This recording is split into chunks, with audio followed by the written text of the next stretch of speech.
साथियों, एडवोकेट अब्दुल हकीम चांडियो पंहिंजे मज़लूमनि जी आवाज़ यूट्यूब चैनल में अवां सां मुखातिब आहियां। अॼु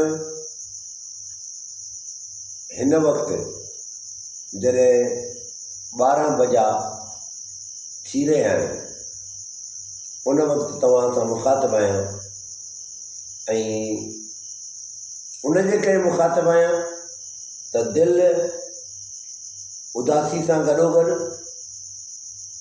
सिंध जे हुक्मराननि, पाकिस्तान जे हुक्मराननि जेको सिंध खे हिकु महकूमियत वारे ऋण पट जी कैफ़ियत उते बर्पा करे छॾी आहे ऐं क़यामत सुगरा जा मंज़र सिंधी क़ौम जो मुक़दर बणिजी चुका आहिनि। उन करे अॼु मजबूर थी करे राति जो 12 बजे तव्हां सां मुखातिब थो थियां। शहीद ज़ुल्फ़िकार अली भुट्टो जो वेझो साथी जेको उन वक़्त जो वज़ीर आला हुयो, इंतहाई पुरवकार शख़्सियत, एशिया जो वॾे में वॾो ज़मींदार ग़ुलाम मुस्तफ़ा ख़ान जतोई, उनजो पुटु मीर मुर्तज़ा जतोई, उनखे तव्हां अहिड़े मामूली केस में फासाए करे उनखे नारा जेल में मोकिलियो आहे, हथ कड़ियूं करे हणी। वक़्तु इहो तव्हां खां कोन थो पुछे त उहो माण्हू जंहिंजे मथां तव्हां 35,000 रुपए जो इल्ज़ाम आयो आहे त 35,000 रुपए जे करप्शन में ॾोह में उहो माण्हू मुलव्वस आहे।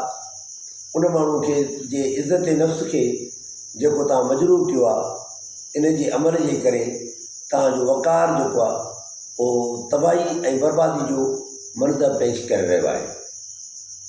उन सां गॾोगॾु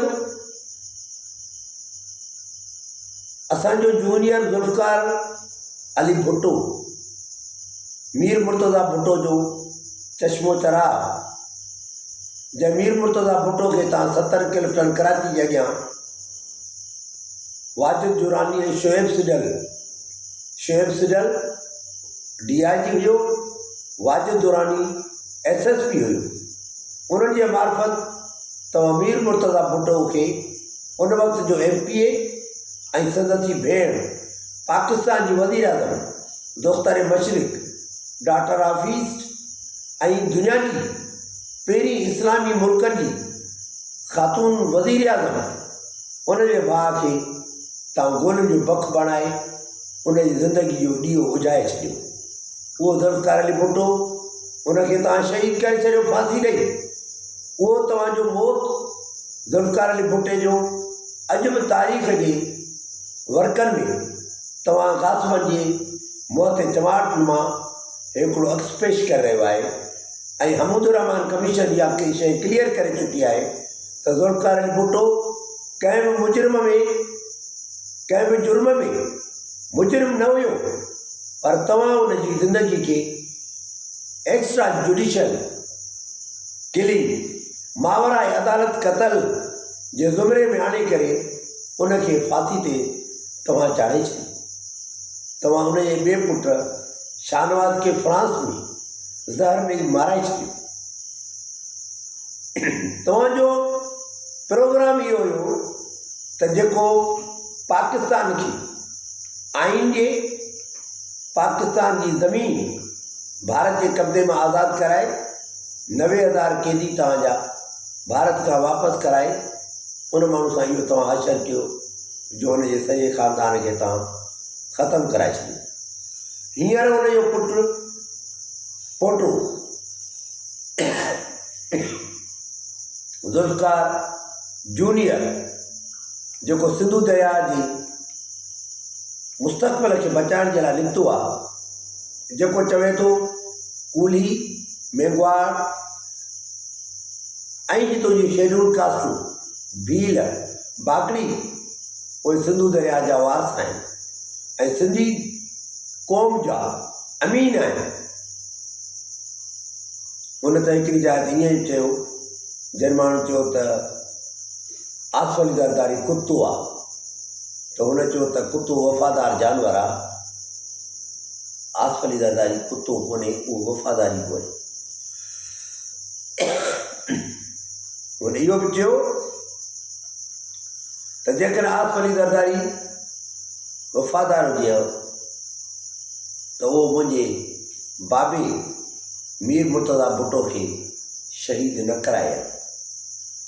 उहो जंहिं शख़्सियत जे करे वज़ीर आज़म जी शख़्सियत जे करे पाण सदर ममलिकत थियो, पाकिस्तान पीपल्स पार्टी जो चेयरमैन थियो, उन अज़ीम शख़्सियत शहीद ज़ुल्फ़िकार अली भुट्टे जी न्याणी जेका ॿ दफ़ा पाकिस्तान जी वज़ीर आज़म थी, उनखे आसिफ अली ज़रदारी शहीद कराए छॾी। इहा सॼी मनसूबाबंदी आसिफ अली ज़रदारी जी हुई। हींअर सिंध हर तरफ़ खां उन जे पाणी जे वसीलनि ते कब्ज़ो आहे। 6 केनाल ठहनि था पिया। 6 केनाल ठहण जो मक़सदु इहो आहे त सिंध जी ज़मीन खे रेगिस्तान बनाए चोलिस्तान जे इलाइक़े खे आबाद कयो वेंदो। तव्हां बिलावल ज़रदारी 6वीं आईनी तरीमीम मुतारफ़ कराए पाकिस्तान जी अदलिया जे मथां वॾो वार पियो आहे, जंहिंमें हाणे ईंदड़ वक़्त में हितां जो वज़ीर आज़म जेको सरदार हूंदो, जागीरदार हूंदो, वॾेरो हूंदो, पीर हूंदो, मीर हूंदो, उहो माण्हू पाकिस्तान जो चीफ जस्टिस ऑफ पाकिस्तान मुक़ररु कंदो। हाणे जॾहिं चीफ जस्टिस ऑफ पाकिस्तान मुक़ररु करण लाइ उहो माण्हू हूंदो जेको ख़ुदि उन कैडर सां तालुक़ रखंदड़ हूंदो, जंहिंजी का बि कानूनी ॼाण कोन हूंदी, बैरिस्टर कोन हूंदो, इल्मो इरफ़ान जे हक़ीक़ी दुनिया खां महरूम हूंदो, उहो माण्हू अचे पाकिस्तान जो चीफ जस्टिस मुक़ररु कंदो। उन सां गॾु वरी 6 केनाल जेके ठहनि था सिंधू दरिया जे मथां, उनजो मक़सदु बि इहो आहे त सिंध जी ज़मीन खे कीअं बंजर बनाइजे। UN जो चार्टर इहो थो चवे, दुनिया जा कानून इहो था चवनि त जेका ज़मीन, जेको इलाइक़ो पुछड़ी ते हूंदो, पाणी उन जो हक़ आहे। पाणी सिंधू दरिया जो सिंधी माण्हुनि जो हक़ आहे, छो त असां पुछड़ी ते था रहूं। तव्हांखे साथियो इहा ख़बर आहे त हिंदुस्तान जो नालो जेको इंडस रिवर पियो, सिंधू दरिया जो इंडस रिवर जे नाले जे बनिस्बत उनजी निस्बत सां इंडिया जो नालो इंडिया पियो आहे। माना इंडिया जो नालो बि सिंध जे नाले सां मनसूब आहे। सिंधू सभ्यता जी तहज़ीब 2600 क़बल मसीह आहे। 2600 क़बल मसीह आहे। असां धरती जा असुल वारस जेके आहियूं, उहे हींअर वसीलनि जे बावजूदि पेट्रोल असां वटि, कोयलो असां वटि, ज़ख़ीर ज़मीन असां वटि, बाग़ असां वटि, 4 मौसमूं असां वटि, जबल असां वटि, रेगिस्तान, काछो, कोहिस्तान, सभु वसीला, समुंड, दरिया, इहे सभु शयूं असां वटि। उनजे बावजूदि बुख असां वटि, सिहत असां वटि कोन्हे, तालीम असां वटि कोन्हे, इंफ्रास्ट्रक्चर असां वटि कोन्हे, नौकिरी असां वटि कोन्हे। इंतिहा दर्जे जी मायूसी आहे। हिन मायूसी खे वधीक तमामु बख़्शींदड़, कुवत बख़्शींदड़, इन ड्रिघे पंध खे ताक़तवर बनाईंदड़ जेकॾहिं आहे त आसिफ अली ज़रदारी आहे।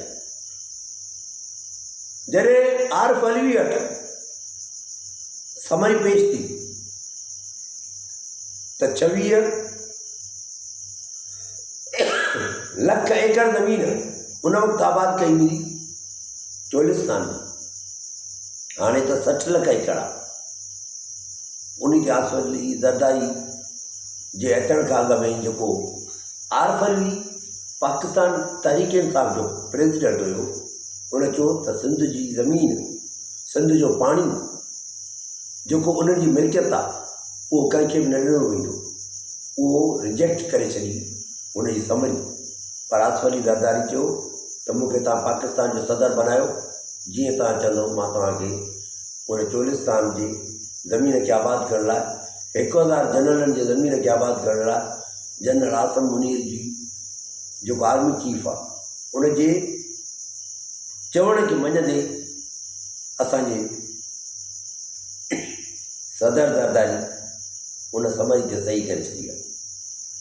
बिलावल ज़रदारी वरी ॿियो जेको कमु कयो आहे उहा आईनी तरमीम जेका 26 आहे त सुभाणे मां वज़ीर आज़म थींदुसि ऐं मुंहिंजी मर्ज़ी हलंदी जंहिंखे चीफ जस्टिस ऑफ पाकिस्तान मुक़ररु करियां। पीका पाकिस्तान इलेक्ट्रॉनिक क्राइम्स एक्ट 2025 उहो आंदो वियो आहे जंहिंमें सहाफ़ियुनि जी आज़ादी ख़तमु, फंडामेंटल राइट्स ख़तमु, को बि लिखणु चाहे उनखे पाबंदी। इहे वॾा ज़ुल्म आहिनि। हैदराबाद में वुकला सां जेका ज़्यादती थी आहे, वकील मुल्क जे हर मकतब ऐं फ़िक्र सां तालुक़ रखण वारा हूंदा आहिनि, जेके माण्हुनि खे इंसाफ़ फ़राहम कंदा आहिनि, जेके बग़ैर लालच ऐं लोभ जे माण्हुनि जी साइलिन जी तक़दीरुनि खे तब्दील कंदा आहिनि, उन जा ॾुख सूर घटाईंदा आहिनि। उन हिकिड़े मौजूद वकील खे हैदराबाद जे SP फ़ारूक लंजार उनजी गाॾी चालान कई, उन ते FIR काती। जॾहिं असां एहतजाज कयो त फ़ारूक लंजार असांखे न खपे। बाबा फ़ारूक लंजार आहे छा? तव्हां ई असांजी पघार ते पलजंदड़ पब्लिक सर्वेंट आहिनि। पब्लिक माना ॿुधायो तव्हां, पब्लिक माना अवाम, सर्वेंट माना नौकर। SP तव्हांजो नौकर आहे, DC तव्हांजो नौकर आहे, इंजीनियर तव्हांजो नौकर आहे, वापडा जो ऑफिसर तव्हांजो नौकर आहे, एंटी करप्शन जो ऑफिसर तव्हांजो नौकर आहे। जेकी बि माण्हू इहे पघार था करणु, इहा पघार कारो थी वञे, इहा तव्हां ई असां माण्हू जे टैक्स मां थी वञे। असां था टैक्स ॾियूं, उन टैक्स मां इन्हनि जूं पघारूं थियूं ठहनि। वञो SP सां मिलण जी कोशिशि कयो, कलाक वेठा हूंदो SP तव्हां सां न मिलंदो, DC तव्हां सां न मिलंदो, इंजीनियर तव्हां सां न मिलंदो, डॉक्टर तव्हां सां न मिलंदो। छो मिले? न मिलंदो, इन जो प्रोग्राम ई कोन्हे पब्लिक सां कम्युनिकेशन करणु। DHO ॾे वञो, DHO सां थी मिलण लाइ 2 कलाक खपे तव्हांखे डिस्ट्रिक्ट हेल्थ ऑफिसर सां। बाबा जॾहिं तव्हां स्टूडेंट लाइफ में हूंदा हो त उन वक़्तु कहिड़ा फलक शिकाफ़ नारा हणंदा आहियो, हुरियत जी ॻाल्हि कंदा आहियो, एमांसिपेशन जी ॻाल्हि कंदा हो, लिबरेशन जी ॻाल्हि कंदा हो, फ्रीडम जी ॻाल्हि कंदा हो, क़ौम खे राहे निजात जे तरफ़ वठी वञण जी ॻाल्हि कंदा आहियो, क़ौम जे हुकूक जी ॻाल्हि कंदा हो, क़ौम जे तहज़ीब जी ॻाल्हि कंदा आहियो, क़ौम जे सक़ाफ़त जी ॻाल्हि कंदा आहियो, क़ौम जी ज़बान जी ॻाल्हि कंदा आहियो। तव्हां ॿुधायो क़ौम जी ज़बान आहे? भारत में सिंधी ॿोली क़ौमी ॿोली आहे। भारत में सिंधी ॿोली क़ौमी ॿोली आहे। उहे भारत में वञंदड़ वेंदड़ माण्हू सिंध जा हुया, जंहिंजी उते इहा आहे जो हुननि जी सॉलिडरिटी, उतां जे हिंदुस्तान जी जमहूरी निज़ाम हुननि खे उहा ॿोली उते क़ौमी ॿोली कराए ॾिनी। हीअ सिंध तव्हांजी धरती आहे, सिंध असांजी माउ आहे। असांजी माउ में असांजी ॿोली क़ौमी ॿोली आहे। एयरपोर्ट ते तव्हांजी ॿोली ॻाल्हाए वञे थी, नेवी में ॿोली, एयरफोर्स में ॿोली, एयरपोर्ट ते ॿोली, इमिग्रेशन ऑफिस में ॿोली, पासपोर्ट में ॿोली, आर्मी में ॿोली, वाह कैंट में ॿोली, GHQ में ॿोली, ISI में ॿोली, मिलिट्री इंटेलिजेंस में ॿोली। कहिड़ी जाइ ते तव्हांजी ॿोली आहे सिंधी ॿोली? अलाह ईअं मथी आहे जो किताबनि में पढ़िजे हुई सिंध ऐं सिंध वारनि जी ॿोली। सिंधी ॿोली जिते कान थी ॻाल्हाई वञे। हींअर तव्हां ॿुधायो क्रिकेट हींअर टीम हले थी पई, क्रिकेट जी हींअर ट्रॉफी खेॾी थी वञे पई। तव्हां ॿुधायो जॾहिं पाकिस्तान चइनी क़ौमुनि जो मुल्क आहे न, सिंधी क़ौम, बलोच क़ौम, पख्तून क़ौम, पंजाबी क़ौम, त PCB Pakistan cricket board Pakistan cricket board में रुगो तव्हांजा पंजाबियुनि जा माण्हू हूंदा, सिंधी माण्हू जी का बि नुमाइंदगी न हूंदी। सिंधी माण्हू को बि तव्हांजो उन क्रिकेट बोर्ड में न हूंदो। पोइ चओ था तव्हां में टैलेंट कोन्हे। छो टैलेंट कोन्हे? असां वटि टैलेंट आहे, पर असांजो टैलेंट केरु क़बूल करे? मोहसिन नक़वी जेको हींअर वज़ीर दाख़िला बि आहे ऐं पाकिस्तान क्रिकेट बोर्ड जो चेयरमैन बि आहे, उन वटि इहो अहसासु आहे त 6 करोड़ 7 करोड़ सिंधी क़ौम मञा टैलेंट जेके इंटेलिजेंट जेके क्रिकेट जी दुनिया सां दिलचस्पी रखंदड़ माण्हू आहिनि, उनखे मौक़ो ॾिनो वञे, उनजूं अकेडमीज़ क़ाइमु कयूं वञनि, उनखे रांदि में उनखे भरपूर शिरकत जो मौक़ो फ़राहम ॾिनो वञे। घणा माण्हू आहिनि सिंधी ॿोली ॻाल्हाइण वारा जेके क्रिकेट खेॾनि था? हिकिड़ो बि कोन्हे। पाकिस्तान जी तारीख़ में तव्हां ॾिसो, हींअर जेके सुप्रीम कोर्ट में हिकिड़ो मोहतरम सलाहुद्दीन पवर साहब सिंधी ॿोली ॻाल्हाईंदड़ माण्हू हाणे वियो आहे, जेको हुते वञी जस्टिस जो आहे। वरी तव्हां सिंध जे डोमिसाइल ते माण्हू मोकिलियो, पर उहो सिंधी ॻाल्हाईंदड़ त कोन्हनि। सिंधी ॻाल्हाईंदड़ असां उनखे सम्झंदासीं जेको पंहिंजी अमड़ जी ॿोली ॻाल्हाए, जेको सिंधी ॿोली ॻाल्हाए। माना सुप्रीम कोर्ट में बि तव्हां कोन, इस्लामाबाद हाई कोर्ट में बि कोन, पेशावर में बि कोन, लाहौर में बि कोन, कोयटा में बि कोन, कराची में बि तव्हांजी तमामु अंगूर जेको आहे तमामु महदूद। त भला छा ही पाकिस्तान फ़क़ति पंजाबी जे लाइ ठहियो आहे? हीउ पाकिस्तान असांजो न आहे। असांजे वॾनि त पाकिस्तान ठाहियो महिनत करे त असांखे हिन मुल्क में ख़ुदमुख़्तियारी हूंदी, असां हिन मुल्क में पंहिंजी क़ौमी ॿोली सिंधी ॿोली ॻाल्हाईंदासीं। इहो मुंहिंजो बुनियादी हक़ु आहे त जंहिं ॿोली में मूंखे अमड़ लोली ॾिनी आहे, जंहिं ॿोली में मां अलफ़ अख बेबला बेभित ते तारो थे थेलो थे ठूठ पढ़ां थो, इहा ई ॿोली जे झिरकी जे मुञ जे चतूं पढ़ां थो, इहा ॿोली मुंहिंजी ॿोली हुजे पंहिंजे सूबे जी, जंहिं ॿोली में मां पंहिंजी ॿोली ॻाल्हाए सघां। ज़रूरी आहे मां अंग्रेज़ी पढ़ां, इहा मुंहिंजी मर्ज़ी आहे, पर मुंहिंजी क़ौमी ॿोली जेका आहे उहा सिंधी ॿोली आहे। मुंहिंजे सिंधी ॿोली ॻाल्हाइण ते तव्हां पाबंदी हणी छॾी आहे। मुंहिंजी ॿोली सिंधी ॿोली न आहे, मुंहिंजी ॿोली उर्दू ॿोली आहे। उर्दू ॿोली हिन पाकिस्तान जे कहिड़े सूबे जी ॿोली आहे? पंजाबी जी ॿोली पंजाबी, पख्तूननि जी ॿोली पख्तून पछतो, बलोचनि जी ॿोली बलोची, सिंधियुनि जी ॿोली सिंधी। हिते पाकिस्तान में उर्दू ॿोली कीअं थी हुई क़ौमी ॿोली? जेकी माण्हू कल्ह हिंदुस्तान मां माइग्रेट करे आया उन्हनि जे लाइ असांखे एतिराम आहे, पर ईअं त कोन्हे न त जेके धरती जा धणी हुया, धरती जा वारस हुया, धरती जा मालिक हुया, उनखां तव्हां पंहिंजी ॿोली खसे छॾी ऐं इहा ॿोली तव्हां उन्हनि माण्हुनि जे हवाले करे छॾी जेके हिन धरती जी पैदावार ई न हुया।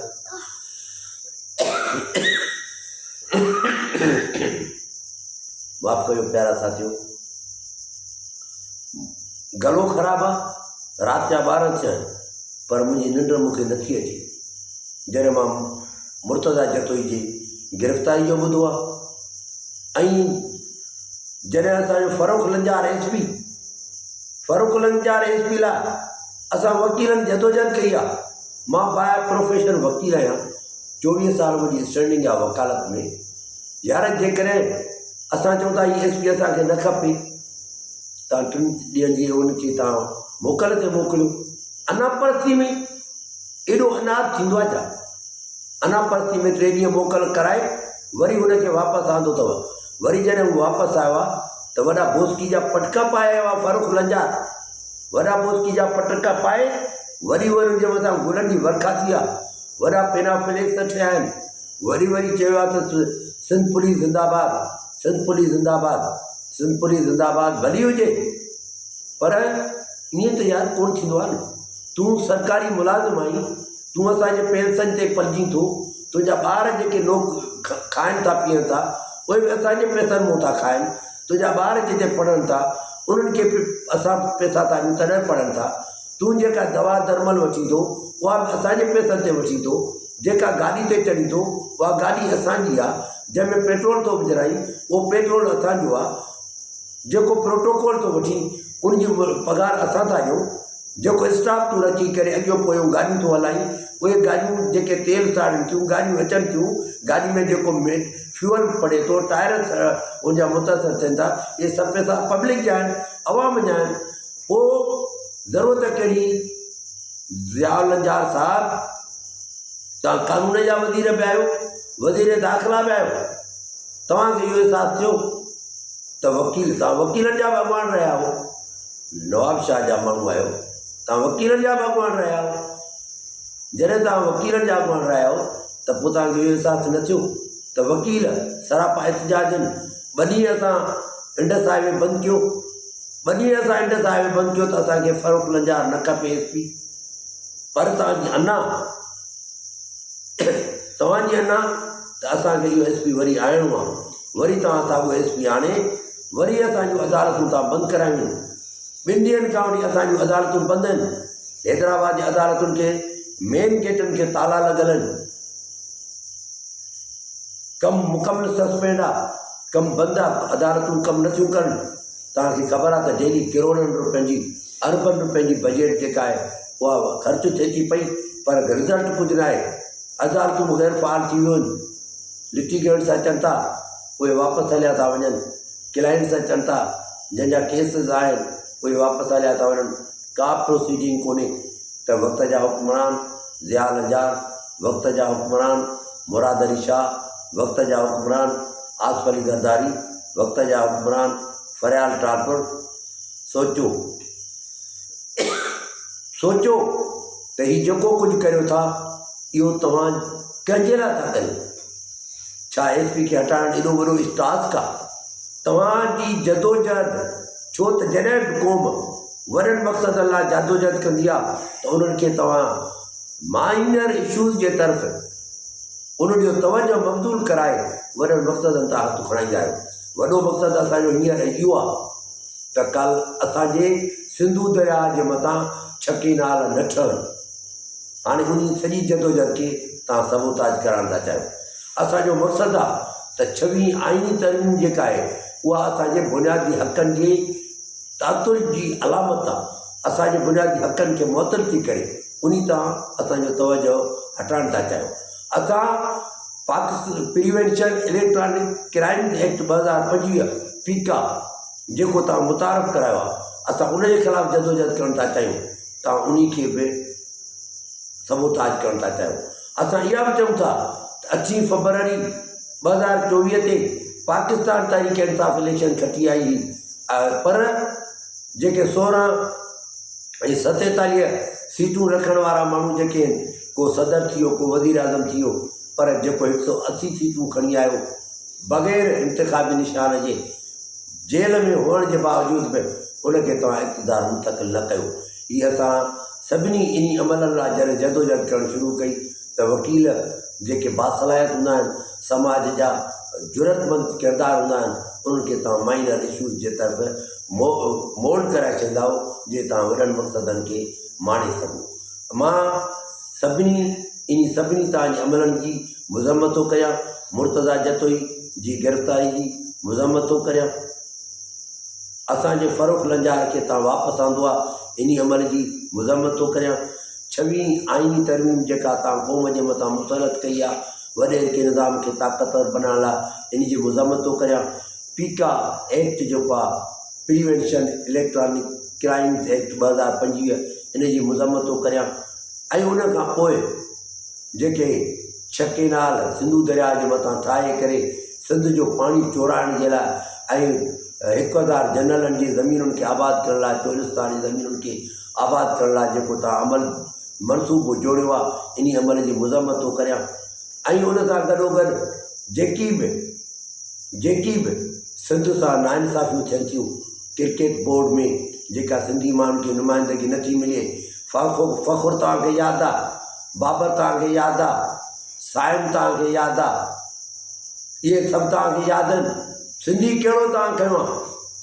सिंधी कहिड़ो माण्हू तव्हांजी टीम में आहे? कुझु बि कोन्हे।